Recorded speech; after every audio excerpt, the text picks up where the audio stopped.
Hi, good morning, my dear children. How are you? I hope you are well and I hope you are safe. Okay.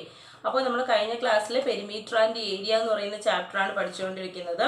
അതിൽ നമ്മൾ ആരെയൊക്കെ area പഠിച്ചു? ട്രയാങ്കിളിൻ്റെ area പഠിച്ചു അല്ലേ? ട്രയാങ്കിളിൻ്റെ area half BH ആയിരുന്നു, 1/2 BH ആണ്, base into height ആയിരുന്നു. പിന്നെ ഏരിയ ഓഫ് പിന്നെ ആര് പഠിച്ചു? പാരലോഗ്രാം പഠിച്ചു അല്ലേ? ബേസ് ഇൻറ്റു ഹൈറ്റ് പഠിച്ചു. ഏരിയ ഓഫ് പാരലോഗ്രാം എന്ന് പറയുന്ന ബേസ് ഇൻറ്റു ഹൈറ്റ് ആയിരുന്നു. പിന്നെ കുഞ്ഞു ക്ലാസ്സിൽ പഠിച്ച നമ്മളെ റെക്ടാങ്കിളിൻ്റെ ഏരിയ ലെങ്ത് ഇൻറ്റു ബർത്ത്, ട്രയാങ്കിളിൻ്റെ ഏരിയ സ്ക്വയറിൻ്റെ ഏരിയ സൈഡ് ഇൻറ്റു സൈഡ്, അങ്ങനെയൊക്കെ പഠിച്ചു. ഇനി നമുക്ക് ക്ലാസ് എടുക്കാനുള്ളത് സർക്കിൾസ് ആണ്. സർക്കിൾ അറിയാമല്ലോ, കുഞ്ഞു ക്ലാസ്സിലെ പഠിച്ച കാര്യങ്ങൾ എന്ന് പറയുന്ന ഒരു സർക്കിൾ വരയ്ക്കണമെങ്കിൽ അവന് സെൻറ്റർ ഉണ്ടായിരിക്കണം. സർക്കിളിൻ്റെ സെൻറ്ററിൽ നിന്നും സർക്കിളിൻ്റെ ഏതെങ്കിലും പോയിന്റ് വരെയുള്ള ഡിസ്റ്റൻസ് ആണ് റേഡിയസ് എന്ന് പറയുന്നത്. Okay, radius. പിന്നെ എന്താണ് ഡയമീറ്റർ എന്ന് പറയുന്നത് റേഡിയസിൻ്റെ ഇരട്ടിയാണ് അല്ലേ? ഡയമീറ്റർ എന്ന് പറയുന്നത് 2 ഇൻറ്റു റേഡിയസ് ആണ്. റേഡിയസ് എന്ന് പറയുന്നത് ഡയമീറ്ററിൻ്റെ ഹാഫ് ആണെന്ന് നമുക്ക് പറയാം. പിന്നെ നമ്മൾ പഠിച്ചിട്ടുണ്ട് സർക്കിളിൻ്റെ സർക്കംഫറൻസ്. സർക്കംഫറൻസ് എന്ന് വെച്ചാൽ ഈ സർക്കിളിൻ്റെ നമ്മൾ ട്രയാങ്കിളിൻ്റെയും റെക്ടാങ്കിളിൻ്റെയൊക്കെ പെരിമീറ്റർ പറയൂലേ, ആ ഒരു സാധനമാണ് സർക്കംഫറൻസ് എന്ന് പറയുന്നത്. സർക്കിളിൻ്റെ ഈ അളവിനെയാണ് സർക്കംഫറൻസ് എന്ന് പറയുന്നത്. ഓക്കെ, ചുറ്റും വരുന്ന അളവിനെയാണ് എന്തെന്ന് പറയുന്നത്? സർക്കംഫറൻസ് എന്ന് പറയുന്നത്. ക്ലിയർ ആയോ? അപ്പോൾ സർക്കിളിന് സെൻറ്റർ ഉണ്ട്, റേഡിയസ് ഉണ്ട്, ഡയമീറ്റർ ഒക്കെ ഉണ്ട് അല്ലേ? അപ്പോൾ സർക്കംഫറൻസ് കാണാൻ നമ്മൾ പഠിക്കണം. സർക്കംഫറൻസ് കാണാൻ ഒരു ഫോർമുല ഉണ്ട്. നമ്മൾ ആ സർക്കിളിൻ്റെ സർക്കംഫറൻസ് കാണാനുള്ള ഫോർമുല എന്ന് പറയുന്നത്, സർക്കംഫറൻസ് കാണാനുള്ള ഫോർമുല എന്ന് പറയുന്നത് 2πr. എന്താണ്? 2πr, circumference of a circle. സർക്കിളിന്റെ സർക്കംഫറൻസ് കാണാനുള്ള ഫോർമുല 2πr. ഓക്കെ, അപ്പൊ നമുക്കറിയാം 2 കോൺസ്റ്റന്റ്, പൈ എന്ന് പറയുന്നത് 2 വിലകൾ നമ്മൾ പറയും. ഏകദേശ വിലകളാണ്, നമുക്ക് കറക്റ്റ് പറയാൻ പറ്റത്തില്ല. പൈന്റെ 22/7 എന്ന് പറയാം. ഓർ പൈക്ക് വേറൊരു വിലയും കൂടെ ഉണ്ട്, 3.14. 3.14 എത്രയാണ്? 3.14. ഓക്കെ, 3.14. അപ്പോൾ പൈക്ക് 2 വാല്യൂസ് ഉണ്ട്. 22/7 എന്നും ഉണ്ട്, അല്ലെങ്കിൽ എന്തെന്നും പറയാം? 3.14 എന്നും പറയാം. ഓക്കെ, R എന്ന് പറയുന്നത് നമ്മളെ റേഡിയസ് ആണ്. ഓക്കെ, അപ്പോൾ circumference of a circle is equal to 2πr. Okay, circumference of a circle is equal to 2πr. Circumference of a circle formula എന്താണ്? 2πr. ഓക്കെ, നമുക്ക് അതേ ഒരു ഫോർമുല വെച്ച് നമുക്ക് പ്രോബ്ലംസ് ചെയ്ത് നോക്കാം. ഫസ്റ്റ് ക്വസ്റ്റ്യൻ നോക്കിയും, ഡയമീറ്റർ സർക്കംഫറൻസ് കാണാൻ കോളം കൊടുത്ത് അവർ കാണിച്ചിട്ടുണ്ട് കേട്ടോ. നമ്മൾ ഓരോ വിലകൾ കൊടുത്ത് ചെയ്യുന്നത് അതൊക്കെ അവിടെ കിടക്കട്ടെ. നമുക്ക് ക്വസ്റ്റ്യൻ നോക്കാം.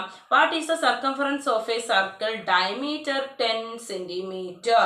എന്നിട്ട് പറഞ്ഞിട്ടുണ്ട് പൈ എന്ന് പറയുന്ന ബ്രാക്കറ്റ് കൊടുത്തിട്ടുണ്ട് 3.14. പൈയുടെ വില 3.14 എടുക്കാനാണ് പറഞ്ഞേക്കുന്നത്. ഓക്കെ, നമുക്ക് നോക്കാം. നമ്മുടെ ക്വസ്റ്റ്യൻ ഇതായിരുന്നു. Circumference of what is the circumference of a circle? Diameter ആണ് തന്നിരിക്കുന്നത് അല്ലെ? ഡയമീറ്റർ ഇസ് ഈക്വൽ ടു എന്തെന്നാ പറഞ്ഞേക്കുന്നത്? 10 സെന്റിമീറ്റർ എന്നാ പറഞ്ഞേക്കുന്നത് അല്ലെ? ഇവിടുന്ന് നമുക്ക് ഡയമീറ്റർ ആയിട്ട് കൺവേർട്ട് ചെയ്ത് പറയാം അല്ലെ? ഇവിടത്തെ നോക്കൂ, 2r എന്ന് പറയുന്ന ഡയമീറ്റർ അല്ലേ? 2r എന്ന് പറയുന്നത് എന്താണ്? ഡയമീറ്റർ ആണ്. അപ്പോൾ ഇതിന് വേണമെങ്കിൽ നമുക്ക് പൈ ഇൻറ്റു d എന്ന് പറയാം അല്ലെ? പൈ ഇൻറ്റു ഡയമീറ്റർ എന്നും പറയാം ഫോർമുല. ഓക്കെ, അപ്പൊ സർക്കംഫറൻസിന്റെ 2 ഫോർമുലാസ് നമുക്ക് പറയാം. സർക്കംഫറൻസ് നമ്മുടെ റേഡിയസ് വെച്ചാണെങ്കിൽ 2πr, ഓർ സർക്കംഫറൻസിന്റെ ഡയമീറ്റർ വെച്ചാണെങ്കിൽ πd എന്ന് പറയുന്നു. ഓക്കെ, ഇവിടെ നമുക്ക് ഡയമീറ്റർ ആണ് തന്നേക്കുന്നത് 10 സെന്റിമീറ്റർ എന്ന് പറയുന്നു. അപ്പൊ അതിന്റെ സർക്കംഫറൻസ് കാണാൻ എന്ത് ചെയ്താൽ മതി? πd കൊണ്ട് ചെയ്താൽ മതി.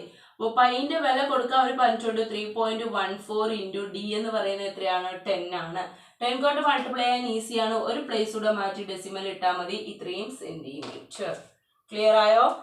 31.4 സെന്റിമീറ്റർ സർക്കംഫറൻസ് ഓഫ് എ സർക്കിളിന്റെ ഡയമീറ്റർ തന്നിട്ട് ചെയ്യാൻ പറഞ്ഞത്. ഓക്കെ, അടുത്ത നോക്കേ. What is the circumference of a circular disc of the radius 14? Radius എത്രയെന്ന് പറഞ്ഞേക്കുന്നു? 14 എന്ന് പറഞ്ഞേക്കുന്നു. ഇവിടെ നമുക്ക് റേഡിയസ് ആണ് തന്നിരിക്കുന്നത്. അപ്പോൾ റേഡിയസ് എന്ന് പറയുന്നത് 6 ആണ്, അത് 14 എന്ന് പറഞ്ഞിട്ടുണ്ട്. അപ്പോൾ സർക്കംഫറൻസ് കാണാനുള്ള ഫോർമുല 2πr ആണ്. ഇക്വൽ ടു 2 ഇൻറ്റു പൈൻ്റെ വില 22/7 ഇൻറ്റു റേഡിയസ് എന്ന് പറയുന്നത് 14 ആണ്. ഇത് നമുക്ക് ക്യാൻസൽ ചെയ്യാൻ പറ്റുന്ന ആൾക്കാരുണ്ടെങ്കിൽ ക്യാൻസൽ ചെയ്യാം. 3 ടൈംസ് 2 ടൈംസ് ഓക്കെ, ഇനി നമുക്ക് 2 × 4 4 × 8 8 സെന്റിമീറ്റർ എന്ന് കിട്ടുന്നു അല്ലെ. എല്ലാം കൂടെ മൾട്ടിപ്ലൈ ചെയ്തപ്പോൾ എത്രയെന്ന് കിട്ടുന്നു? 88 സെന്റിമീറ്റർ എന്ന് കിട്ടുന്നു. ക്ലിയർ ആവുന്നുണ്ടോ? അപ്പൊ ഡയമീറ്റർ വെച്ചാണ് സർക്കംഫറൻസ് കാണാൻ പറയുന്നതെങ്കിൽ πd കൊടുക്കുക. റേഡിയസ് തന്നിട്ട് സർക്കംഫറൻസ് കാണാൻ പറയുകയാണെങ്കിൽ 2πr കൊടുക്കുക. Okay, then next question. The radius of a circular pipe is 10 centimeter. ഒരു സർക്കുലർ പൈപ്പിന്റെ റേഡിയസ് എന്ന് പറയുന്നത് 10 സെന്റിമീറ്റർ ആണ്. What is the length of the tape is required to swap once round the pipe. പൈപ്പിന് ചുറ്റാകെ once around ആണ്, ഒരു വട്ടം എന്നാണ് പറഞ്ഞിരിക്കുന്നത്. അപ്പൊ അതിന്റെ റേഡിയസ് പറഞ്ഞിട്ടുണ്ട് 10 ആണെന്ന് പറഞ്ഞിട്ടുണ്ട്. അപ്പൊ റേഡിയസ് ഓഫ് ദി പൈപ്പ് എത്രയാണെന്ന് പറഞ്ഞിട്ടുണ്ട്? റേഡിയസ് ഓഫ് ദി പൈപ്പ് 10 ആണെന്ന് പറഞ്ഞിട്ടുണ്ട്. അതിന് ചുറ്റാകെയാണ് അല്ലെ. ഇങ്ങനെ പൈപ്പ് ഉണ്ടെങ്കിൽ അതിന് സർക്കുലർ ഷേപ്പാണ്, അതിന് ചുറ്റാകെ ഉള്ളത്. അപ്പൊ അതിന്റെ സർക്കംഫറൻസ് തന്നെയാണ്. അപ്പൊ 2πr ആണ് നമുക്ക് കാണേണ്ടത്. 2 × π എന്ന് പറയുന്നത് 3.14 × 10 കൊടുക്കാം. അപ്പൊ 2 × 31.4 ഇട്ട് ചെയ്യുന്നു. മൾട്ടിപ്ലൈ ചെയ്യുമ്പോൾ 8 ആയി, ഡെസിമൽ കൊടുക്കുന്നു 2 ആയി, 6 ആയി. മൾട്ടിപ്ലൈ ചെയ്യുന്നത് നിങ്ങൾ സൈഡിലോട്ട് എഴുതി ചെയ്യുക. ടീച്ചർ ഒറ്റയടിക്ക് ചെയ്തതേ ഉള്ളൂ. അപ്പോൾ നിങ്ങൾ ചോദിക്കും ടീച്ചർ കൂടെ 22/7 കൊടുക്കുന്നു, കൂടെ പൈയുടെ വില 3.14 കൊടുക്കുന്നു. അത് ഞാൻ കൊടുക്കുന്നത് എന്തെന്ന് വെച്ചാൽ നമുക്ക് ക്യാൻസൽ ചെയ്യാൻ എളുപ്പമുള്ളതിനെല്ലാം 22/7 കൊടുക്കുന്നു. അതായത് 7ന്റെ മൾട്ടിപ്പിൾ ന്യൂമറേറ്ററിൽ എവിടെയെങ്കിലും ഉണ്ടെങ്കിൽ നമുക്ക് 22/7 എന്ന് കൊടുക്കാം. ഓക്കെ, അപ്പോൾ നമുക്ക് ആൻസർ എളുപ്പത്തിന് കിട്ടും. ഇവിടെ ഞാൻ 3.14 കൊടുക്കാനുള്ള റീസൺ എന്ന് പറയുന്നത് 2ലും 10ലും 7ന്റെ ടേബിൾ ഇല്ല. നോക്കിയപ്പോൾ 3.14 കൊടുക്കാം. കാര്യം 10 കൊണ്ട് മൾട്ടിപ്ലൈ ചെയ്യുമ്പോൾ ഡെസിമൽ മാറ്റാൻ ഈസിയാണ്. അങ്ങനെ ഞാൻ അത് വെച്ച് ചെയ്തത്. ഓക്കെ, അപ്പോ സർക്കംഫറൻസ് മനസ്സിലാവുന്നുണ്ടോ? അടുത്തൊരു ക്വസ്റ്റ്യൻ നോക്കിയേ. Find the perimeter of the given shape. തന്നിരിക്കുന്ന ഷേപ്പിന്റെ പെരിമീറ്റർ ആണ് കാണാൻ പറഞ്ഞിരിക്കുന്നത്. ഓക്കെ, അപ്പോൾ ടീച്ചർ ആ ഷേപ്പ് വരയ്ക്കാം. അതിന്റെ പെരിമീറ്റർ കാണാൻ നമ്മളടുത്ത് പറഞ്ഞിരിക്കുന്നത്. പെരിമീറ്റർ ആണ് സർക്കിളിന്റെ ആകുമ്പോഴത്തേക്കും സർക്കംഫറൻസ് ആവുന്നത്. ബാക്കി എല്ലാ ഷേപ്പിനും പെരിമീറ്റർ എന്നാണ് പറയുന്നത്. ഓക്കെ, ഇവിടെ നിന്ന് ഒരു സർക്കിൾ ഫോം ചെയ്തേക്കുന്നു. ഓക്കെ, ഇവിടെ നിന്ന് ഒരു സർക്കിൾ ഫോം ചെയ്തേക്കുന്നു. ഓക്കെ, ഇതങ്ങ് വരയ്ക്കുന്നു. ഇവിടെയും ഇവിടെ നിന്നും അവിടെ നിന്ന് ഒരു സർക്കിൾ ഫോം ചെയ്തേക്കുന്നു. ഇവിടെയും സർക്കിൾ ഫോം ചെയ്തേക്കുന്നു. ഇതെന്ന് പറയുന്നത് 14 ആണ്, ഇതെന്ന് പറയുന്നത് 14 ആണ്. ഓക്കെ, ഇവിടെ നോക്കിയേ. നമ്മുടെ അടുത്ത് പറഞ്ഞേക്കുന്നത് ഓരോ ഈ ഫിഗറിന്റെ മൊത്തത്തിലുള്ള എന്താണ് കണ്ടുപിടിക്കാൻ പറഞ്ഞേക്കുന്നത്? പെരിമീറ്റർ ആണ് കണ്ടുപിടിക്കാൻ പറഞ്ഞേക്കുന്നത് അല്ലെ. പെരിമീറ്റർ ആണ് കണ്ടുപിടിക്കേണ്ടത്. അപ്പോൾ അതിന്റെ സെമി സർക്കിൾസ് ആണ് അല്ലേ. ഇത് സെമി സർക്കിൾ, ഇത് സെമി സർക്കിൾ. ആ രണ്ട് സെമി സർക്കിൾ ചേരുമ്പോൾ ഒരു സർക്കിളായി മാറും അല്ലെ. ഒരു സർക്കിളായി മാറും. അപ്പോൾ ഡയമീറ്റർ തന്നിട്ടുണ്ട്. അപ്പോൾ സർക്കംഫറൻസ് ഓഫ് എ സർക്കിളിന്റെ ഡയമീറ്റർ തന്നിട്ട് നമുക്ക് എന്ത് കണ്ടുപിടിക്കാം? അതിന്റെ സർക്കംഫറൻസ് കണ്ടുപിടിക്കാം അല്ലെ. സർക്കംഫറൻസ് നമുക്ക് കണ്ടുപിടിക്കാൻ പറ്റും. അപ്പോൾ ഡയമീറ്റർ ആണ് തന്നേക്കുന്നത് 14 എന്ന്. അപ്പോൾ അതിന്റെ സർക്കംഫറൻസ് എന്ന് പറയുന്നത് πd കൊടുക്കുക. = π എന്ന് പറയുന്നത് 14 ആയതുകൊണ്ട് 22/7 കൊടുക്കുന്നു. × 14 നമുക്ക് ക്യാൻസൽ ചെയ്യുമ്പോൾ 244 എന്ന് കിട്ടുന്നു അല്ലേ. 44 സെന്റിമീറ്റർ എന്ന് കിട്ടുന്നു. ഓക്കെ, 44 സെന്റിമീറ്റർ എന്ന് കിട്ടുന്നു. അത് ഇതിപ്പോ ഒരു സർക്കിളിനെയാണ്. നമുക്കിവിടെ സെമി സർക്കിൾ ആണ്. അപ്പൊ അതിന്റെ ഹാഫേ എടുക്കാവൂ. അതിന്റെ ഹാഫ് എടുത്തേ ചെയ്യാവൂ. സെമി സർക്കിൾ ആകുമ്പോൾ അതിന്റെ എന്തെടുക്കണം? ഹാഫ് എടുക്കണം. പകുതി സർക്കിളേ ഉള്ളൂ. ഫുൾ സർക്കിൾ ആണെങ്കിലാണ് πd കൊടുക്കേണ്ടത്. അപ്പൊ ഇവിടെ 22 സെന്റിമീറ്റർ എന്ന് കിട്ടുന്നു. Okay, 22 centimetre. അപ്പൊ circumference of a semicircle എന്ന് പറയുന്നത് എത്രയാണ്? 22 സെന്റിമീറ്റർ ആണ്. ഇവിടെ എത്ര സെമി സർക്കിൾ ചേരുന്നു? 1 2 3 4 4 സെമി സർക്കിൾ ചേർന്നു അല്ലെ. അപ്പോൾ ഇതിന്റെ സർക്കംഫറൻസ് ഓഫ് എ ഈ ഫിഗറിന്റെ മൊത്തത്തിലുള്ള പെരിമീറ്റർ എന്ന് പറയുന്നത് പെരിമീറ്റർ ഓഫ് ദി ഫിഗർ എന്ന് പറയുന്നത് ഇങ്ങനെ ഈ അളവും കൂടെ കൂട്ടുന്നതാണ് അല്ലെ. വെളിയിൽ വരുന്ന എല്ലാ അളവും കൂടെ കൂട്ടുന്നതാണ്. അങ്ങനെയുള്ള എത്ര എണ്ണം ഉണ്ട്? 4 ഉണ്ട് അല്ലെ. 4 × 22 = 88 സെന്റിമീറ്റർ എന്ന് പറയുന്നത്. ക്ലിയർ ആയോ? ആൻസർ എന്ന് പറയുന്നത് 88 സെന്റിമീറ്റർ ആണ്. അപ്പോൾ ഈ വെളിയിൽ വരുന്നതാണ് പെരിമീറ്റർ എന്ന് പറയുന്നത്. അപ്പോൾ ഈ ഒരു സർക്കിളും സെമി സർക്കിളും ഈ ഒരു സെമി സർക്കിളും ചേരുമ്പോൾ ഒരു സർക്കിളായി. ഈ ഒരു സെമി സർക്കിളും ഈ ഒരു സെമി സർക്കിളും ചേരുമ്പോൾ സർക്കിളായി. ഓക്കെ, അത് വെച്ച് നമ്മൾ ചെയ്യുന്നു. അപ്പോൾ പെരിമീറ്റർ കാണാനുള്ള ഫോർമുല പഠിച്ചല്ലോ. ദെൻ ഇനി നമുക്ക് പഠിക്കാനുള്ളത് ഏരിയ. ഓക്കെ, സർക്കിളിന്റെ ഏരിയ എന്ന് പറയുന്നത് എന്താണ്? പൈ ആർ സ്ക്വയർ ആണ്. എന്താണ് സർക്കിളിന്റെ ഏരിയ എന്ന് പറയുന്നത്? Pi R square. Area of the circle is equal to pi R square. ഇപ്പൊ സർക്കംഫറൻസ് ഓഫ് എ സർക്കിൾ എന്ന് പറയുന്നത് 2πr. Circumference of a circle 2πr. Area of the circle pi r square. Area of the circle pi r square. Okay. Find the area of a circle of radius 30 centimeter. അപ്പോൾ area കാണാൻ radius നമ്മളുടെ അടുത്ത് 30 എന്ന് പറഞ്ഞിട്ടുണ്ട്. Area കാണാനാണ് പറഞ്ഞേക്കുന്നത്. Pi R square ആണ് area കാണാനുള്ള ഫോർമുല. പൈ എന്ന് പറയുന്നത് നമുക്ക് ഇഷ്ടമുള്ള വില കൊടുക്കാം. ഇതിൽ ക്വസ്റ്റ്യനിൽ പറഞ്ഞേക്കുന്നത് 3.14 കൊടുക്കാനാണ് പറഞ്ഞേക്കുന്നത്. അപ്പോൾ 3.14 ഇൻറ്റു 30ന്റെ സ്ക്വയർ അല്ലേ? 30 ഇൻറ്റു 30 ആണ് 30ന്റെ സ്ക്വയർ എന്ന് പറയുന്നത്. 3.14 ഇൻറ്റു 900 എന്ന് കിട്ടും. 9 കൊണ്ട് മൾട്ടിപ്ലൈ ചെയ്തിട്ട് ഈ രണ്ട് പ്ലേസ് മാറ്റിയാൽ മതി. അപ്പോൾ ആൻസർ എന്ന് പറയുന്നത് നമുക്ക് 9 കൊണ്ട് മൾട്ടിപ്ലൈ ചെയ്ത് നോക്കാം. 36 3 9 into 3 12 remainder 1 28 282600 വരും. അതേ ഡെസിമലിലങ്ങ് മാറിപ്പോയി. ഇത്രയും സെന്റിമീറ്റർ സ്ക്വയർ ആണ്. ഏരിയയുടെ യൂണിറ്റ് എന്ന് പറയുന്നത് സെന്റിമീറ്റർ സ്ക്വയർ ആണ്. പെരിമീറ്ററിന്റെയും സർക്കംഫറൻസിന്റെയും ഒക്കെ സെന്റിമീറ്റർ ആയിട്ടേ വരത്തുള്ളൂ. ഓക്കെ, അടുത്തത് നോക്കിയേ. Diameter of a circular garden 9.8 meter. Find its area. Diameter ആണ് പറഞ്ഞിരിക്കുന്നത്. അതിന്റെ ഏരിയ കാണാൻ ഡയമീറ്ററിന്റെ പകുതി റേഡിയസ് കണ്ടുപിടിക്കുക. ദെൻ ഏരിയ കാണുക. ഓക്കെ, അത് ചെയ്ത് നോക്കാമല്ലോ. അടുത്ത ക്വസ്റ്റ്യൻ നോക്കിയേ. The adjoining the figure show 2 circles with the same radius. 2 circles ഉണ്ട്, റേഡിയസുകൾ സെയിം ആണെന്ന് പറഞ്ഞിട്ടുണ്ട്. With the same centre. Radius same എന്നല്ല, സെന്റർ സെയിം ആണ്. The radius of a larger circle is 10 cm and radius of a smaller circle is 4 cm. Find the area of larger circle. Larger circle area കാണാൻ എന്ത് ചെയ്താൽ മതി? ആദ്യത്തെ radius ആയ 10 ഇട്ട് കൊടുത്ത് ലാർജർ സർക്കിളിന്റെ ഏരിയ കാണാം. Then area of the smaller circle കാണാം. ചെറുതിന്റെ ഏരിയ ഇട്ട് കൊടുക്കുക. Then the shaded area between 2 circle. ഈ 2 സർക്കിളിലും ആ ഫിഗറിൽ അവർ ഷെയ്ഡ് ചെയ്തിട്ടുണ്ട് അല്ലേ? അപ്പോൾ ലാർജർ സർക്കിളിൽ നിന്ന് സ്മാളർ സർക്കിൾ അങ്ങ് സബ്ട്രാക്ട് ചെയ്യുമ്പോൾ ഷെയ്ഡഡ് പോർഷന്റെ ഏരിയ കിട്ടത്തില്ലേ? ഓക്കെ, നമുക്ക് കണ്ടുപിടിക്കാം.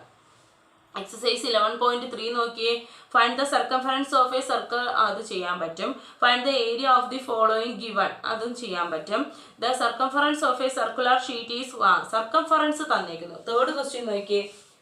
തേർഡ് ക്വസ്റ്റ്യൻ നമ്മൾ പഠിച്ചിട്ടില്ല, മോഡൽ ചെയ്തിട്ടില്ല, അതുകൊണ്ടാണ് ചെയ്തു തരുന്നത് കേട്ടോ. ബാക്കി രണ്ടെണ്ണം നമുക്ക് ചെയ്യാൻ പറ്റും.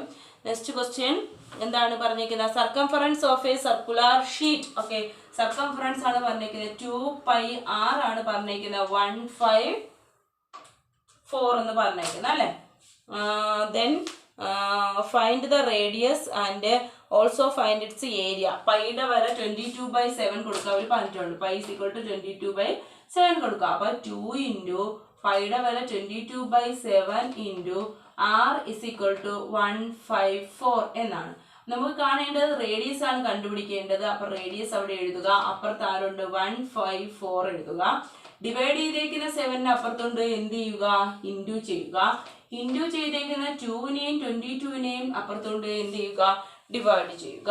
ഓക്കെ, ഇത്രയും ചെയ്യാൻ പറ്റിയല്ലോ. ഒന്നും ചെയ്തില്ല. റേഡിയസ് ആണ് നമുക്ക് കണ്ടുപിടിക്കണം. അത് മാത്രമേ ഈക്വൽ ടു ലെഫ്റ്റിൽ എഴുതുക. ബാക്കിയുള്ള എല്ലാം റൈറ്റിലോട്ട് കൊണ്ടുപോകുന്നു. ഡിവൈഡ് ചെയ്തേക്കുന്ന 7 ഇൻറ്റു 7 ആക്കി. ഇൻറ്റു ചെയ്തേക്കുന്ന ബാക്കി 2 പേര് ഡിവൈഡഡ് ബൈ ആക്കി. ചെറുതാക്കാൻ പറ്റുമെങ്കിൽ ചെറുതാക്കുക. 7 times 14. ഇവിടെയും 7 times. ഓക്കെ, 11ന്റെ ടേബിളിൽ നമുക്ക് ക്യാൻസൽ ചെയ്യാം. 11ന്റെ ടേബിളിൽ 2 times 22. 11ന്റെ ടേബിളിൽ 7 times 77 is equal to മേളിൽ 7 into 7 by 2 ആണ്. ആൻസർ ഈസ് 49/2 എന്ന് കിട്ടുന്നു. ആൻസർ എത്രയെന്ന് കിട്ടുന്നു? 49/2 എന്ന് കിട്ടുന്നു.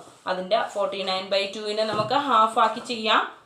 ഓക്കെ, ചെയ്യുന്ന മെത്തേഡ് മനസ്സിലായല്ലോ എങ്ങനെയാണ് ചെയ്യുന്നതെന്ന്. സർക്കംഫറൻസ് തന്നിരുന്നിട്ട് നമ്മൾ റേഡിയസ് കാണാൻ എന്ത് ചെയ്താൽ മതി? 49/2 എന്ന് കൊടുക്കുന്നു. ഇനി റേഡിയസ് മാത്രം കണ്ടാൽ പോലെ അതിന്റെ ഏരിയ കാണുക. ഏരിയ കാണാനുള്ള πr² ആണ്. ഇസ് ഈക്വൽ ടു 22/7 തന്നെ കൊടുക്കാൻ പറയുന്നു. r എന്ന് പറയുന്നത് 45/2 ഇൻറ്റു 49/2 ആണ്. 7ന്റെ ടേബിളിൽ ക്യാൻസൽ ചെയ്യുന്നു. എത്ര ടൈംസ് ആണ് മക്കളെ? 7 ടൈംസ്. ഇനി 2നെയും 22നെയും ക്യാൻസൽ ചെയ്യാം, വേറെ ആരും ചെയ്യാൻ പറ്റില്ല. എല്ലാം കൂടെ മൾട്ടിപ്ലൈ ചെയ്ത് ആൻസർ എഴുതി വെക്കുക. ക്ലിയർ ആയോ? Next question, a garden is want to fence circular garden of diameter 21 meter. Find the length of the rope needed for the purchase. If make a 2 round fence, also find the cost എന്നാണ് ചോദിച്ചിരിക്കുന്നത്. ഒരു garden ഉണ്ട്, circular ഷേപ്പിലുള്ള ഗാർഡന് ചുറ്റാകെ fence കെട്ടുന്നു. അപ്പോൾ എന്തായാലും അതിൻ്റെ circumference ആണ് നമുക്ക് വേണ്ടത്. അപ്പോൾ കോസ്റ്റ് എന്ന് പറയുന്നത് 1 മീറ്ററിന് 4 റുപ്പിയാണ്. അങ്ങനെ നമുക്ക് 2 റൗണ്ട് ഫെൻസ് അടിക്കണം. അപ്പോൾ എത്രയാവും എന്നാണ് ചോദിച്ചിരിക്കുന്നത്. ഡയമീറ്റർ തന്നിട്ടുണ്ട് അല്ലേ? അപ്പോൾ അതിൻ്റെ സർക്കംഫറൻസ് കാണുക. ആ കിട്ടുന്ന സർക്കംഫറൻസിനെ 2 റൗണ്ട് ആണ് ചെയ്യേണ്ടത്. അപ്പോൾ 2 കൊണ്ട് മൾട്ടിപ്ലൈ ചെയ്യുക. ദെൻ അതിനുശേഷം എന്ത് ചെയ്യുക? ഒരു ഇതിന് 4 രൂപയാണെങ്കിൽ ആ കിട്ടിയ എമൗണ്ടിനെ 4 കൊണ്ട് മൾട്ടിപ്ലൈ ചെയ്ത് നോക്കാൻ പറ്റുന്ന ക്വസ്റ്റ്യൻ തന്നെയാണ്. അത് ചെയ്ത് നോക്കാം. അടുത്ത ക്വസ്റ്റ്യൻ നോക്കിയേ. From a circular sheet radius 4 centimetre of a circle of radius 3 centimetre is removed. Find the area of the remaining sheet. Remaining ഷീറ്റിൻ്റെ ഏരിയ ആണ് ചോദിച്ചിരിക്കുന്നത്. അപ്പോൾ നേരത്തെ പറഞ്ഞ കണക്ക് 2 സർക്കിളുണ്ട്. സർക്കിളിൽ ഷെയ്ഡഡ് പോർഷനും തന്നിട്ടുണ്ട്. കുറച്ച് ഭാഗം ഷെയ്ഡ് ചെയ്ത് വെച്ചിട്ടുണ്ട്. അത് റിമൂവ് ചെയ്ത് കളയുന്നതാണ്. അപ്പോൾ നിങ്ങൾ നേരത്തെ ചെയ്ത് അതേപോലെ ചെയ്ത് നോക്കുക. Saima want to put a lace on the edge of the circular table cover of diameter 1.5 meter. Find the length of the lace required and also find its cost if 1 meter of lace cost is 15 rupees എന്ന് പറയുന്നു. അപ്പോൾ diameter ആണ് നമുക്ക് തന്നിരിക്കുന്നത്. അതിൻ്റെ radius കാണാം, circumference of A table കാണാം. Then length of the എന്ന് പറയുന്ന സർക്കംഫറൻസ് ആയിരിക്കും അതിൻ്റെ ലെങ്ത് എന്ന് പറയുന്ന കാര്യം. സർക്കുലർ ഷേപ്പിലായതുകൊണ്ട് ആ അളവെന്ന് പറയുന്ന ലെങ്ത് എന്ന് പറയുന്ന സർക്കംഫറൻസിന് ഈക്വൽ ആയിരിക്കും. എന്നിട്ട് കോസ്റ്റ് കണ്ടുപിടിക്കാൻ പറയുന്നു. ഒന്നിന് 50 റുപ്പി കോസ്റ്റ് ആണെങ്കിൽ നമുക്ക് കിട്ടിയ സർക്കംഫറൻസ് കൊണ്ട് 50 റുപ്പീനെ മൾട്ടിപ്ലൈ ചെയ്യുമ്പോൾ അതിൻ്റെ കോസ്റ്റ് ആവും. Okay. Then next question, find the perimeter of the following figure which semicircle included its diameter. Semicircle ആണ് പറഞ്ഞിരിക്കുന്നത്, അതിൻ്റെ ഡയമീറ്റർ ഇൻക്ലൂഡ് ചെയ്തിട്ടുണ്ട്. സെമിസർക്കിൾ ആകുമ്പോൾ സർക്കിളിൻ്റെ ഹാഫ് ആണല്ലേ, അപ്പോൾ സർക്കംഫറൻസ് ചെയ്യുമ്പോൾ ഹാഫ് ഇൻറ്റു ചെയ്യുക. അടുത്തത് find the cost of the, നമുക്ക് ചെയ്യാൻ പറ്റുന്നതേ ഉള്ളൂ. കാര്യം ചെയ്യാം. ഇത് ഞാൻ ടീച്ചർ പറഞ്ഞു തന്നുകൊണ്ടിരുന്നാൽ നിങ്ങളെല്ലാം കേട്ടുകൊണ്ടിരിക്കും. ഓരോ ക്വസ്റ്റ്യനായിട്ട് എടുത്ത് എഴുതി നിങ്ങൾക്ക് ചെയ്യാൻ പറ്റുമോ നിങ്ങളൊന്ന് ശ്രമിച്ച് നോക്കുക. ഓക്കെ. ചെയ്യാൻ പറ്റത്തില്ല എന്നുണ്ടെങ്കിൽ ചെയ്യാൻ പറ്റാത്ത ക്വസ്റ്റ്യൻ ഏതാണെന്ന് എന്നെ അറിയിക്കുക. അത് അടുത്ത ക്ലാസ്സിൽ നമ്മൾ പഠിപ്പിക്കുമ്പോൾ ആ ടോപ്പിക്കും കൊണ്ട് ആ ക്വസ്റ്റ്യനും കൂടെ ഞാൻ ബോഡി ചെയ്ത് പോകുന്നതാണ്. ഓക്കെ. അത് കഴിഞ്ഞിട്ട് നമുക്ക് അതിലുള്ള എക്സസൈസ് 17 വരെ ഉണ്ട് കേട്ടോ. 17 എണ്ണം ഉണ്ട്. അപ്പോൾ നിങ്ങൾ ജസ്റ്റ് ഇന്ന് അത് ഫുള്ള് നോക്കുക. ഫുള്ള് നോക്കിയിട്ട് എന്തെങ്കിലും ഡൗട്ട് ഉണ്ടെങ്കിൽ ടീച്ചറിനോട് ചോദിക്കുക. അടുത്ത ക്വസ്റ്റ്യനും ഇതെല്ലാം കൂടെ ചേർത്തുള്ളതാണ്. അതായത് റെക്റ്റാങ്കിൾ ആയാലും സ്ക്വയർ ആയാലും സർക്കിൾ ആയാലും എല്ലാം കൂടെ ചേർത്തുള്ള ഒരു ടോപ്പിക് കൂടെ ഉണ്ട്. അതും കൂടെ പറഞ്ഞാലേ നമ്മുടെ ചാപ്റ്റർ തീരുള്ളൂ. പക്ഷെ അതും കൂടെ ഇന്ന് തന്നാൽ നിങ്ങൾക്ക് കുറച്ച് എക്സ്ട്രാ ക്വസ്റ്റ്യൻസ് ആയിപ്പോൾ. അതുകൊണ്ട് അതുകൂടെ പറയാൻ ടീച്ചറിന് മനസ്സനുവദിക്കുന്നില്ല. ഓക്കെ. എല്ലാം കൂടെ നിങ്ങളെ കൊണ്ട് ചെയ്യിക്കാനേ. നിങ്ങളൊരു കാര്യം ചെയ്യും. ഇന്ന് നമ്മൾ ആ എക്സസൈസ് ഫുള്ള് നോക്കുക. ഏത് എക്സസൈസാണ്? നമ്മുടെ ഏരിയ കാണുന്നതിലുള്ള എക്സസൈസ് ഉണ്ടല്ലോ. എത്രയാണ് എക്സസൈസ്? 11.3 എക്സസൈസ് ഫുള്ള് കംപ്ലീറ്റ് ചെയ്യാൻ നോക്കുക. ഓക്കെ. എന്നിട്ട് അത് ചെയ്യുമ്പോൾ എന്തെങ്കിലും ഡൗട്ടുകൾ ഉണ്ടെങ്കിൽ ആ ക്വസ്റ്റ്യൻ അവിടെ വിടുക. എന്നിട്ട് എന്നെ അറിയിക്കുക. അത് അടുത്ത ക്ലാസ് വെനസ്ഡേയിലുള്ള ക്ലാസ്സിൽ ടീച്ചർ ബോഡി ചെയ്യുന്നതാണ്. ഓക്കെ. അപ്പോൾ നല്ലതുപോലെ എടുത്ത് ഹോംവർക്കൊക്കെ ചെയ്യുക, പറയുന്നത് പോലെ അനുസരിക്കുക. ഓക്കെ. മാർക്കുകൾ വാങ്ങുക. എക്സാമിങ് അടുക്കുകയാണ്. ഇനി അടുത്തത് നിങ്ങൾ 8th പോവുകയാണ് അല്ലേ, ഹൈസ്കൂൾ ആവുകയാണ്. അപ്പോൾ കുറച്ചുകൂടെ വലിയ കൊച്ചുങ്ങളാവുകയാണ്. ഇനി നമ്മളാണ് സീരിയസ് ആവാൻ പോകുന്നത്. 10th എത്താനായിട്ട് നമ്മൾ 8th സ്റ്റെപ്പ് ബൈ സ്റ്റെപ്പ് ആയിട്ടാണ് പോകുന്നത്. 10th എത്തണമെങ്കിൽ 8th ഒരു കാര്യവും മിസ് ചെയ്യാൻ പാടില്ല. ഓക്കെ. അപ്പോൾ അതുകൊണ്ട് നിങ്ങൾ എന്ത് ചെയ്യുക, നല്ലതുപോലെ പഠിക്കുക. അപ്പോൾ ഇതിത്ര ചെയ്ത് നോക്കുക കേട്ടോ. അല്ല ഇനിയും കൂടുതൽ പറഞ്ഞു തന്നാൽ ടീച്ചർ എക്സ്ട്രാ കുറേ ആയപ്പോൾ ഒരു ദിവസമല്ലേ ഉള്ളൂ നിങ്ങൾക്ക്. മൺഡേ, ട്യൂസ്ഡേ ഇന്നത്തെ ക്ലാസ് രാവിലെ കണ്ടു കഴിഞ്ഞാൽ ട്യൂസ്ഡേയും വെനസ്ഡേ രാവിലെ ക്ലാസ് ഉണ്ട്. അപ്പോൾ അത് വരെ നിങ്ങൾക്ക് ചെയ്യാനുള്ള ക്വസ്റ്റ്യനുമേ മാത്രമേ ടീച്ചർ തരുന്നുള്ളൂ. Okay. All the best. Bye bye. See you again.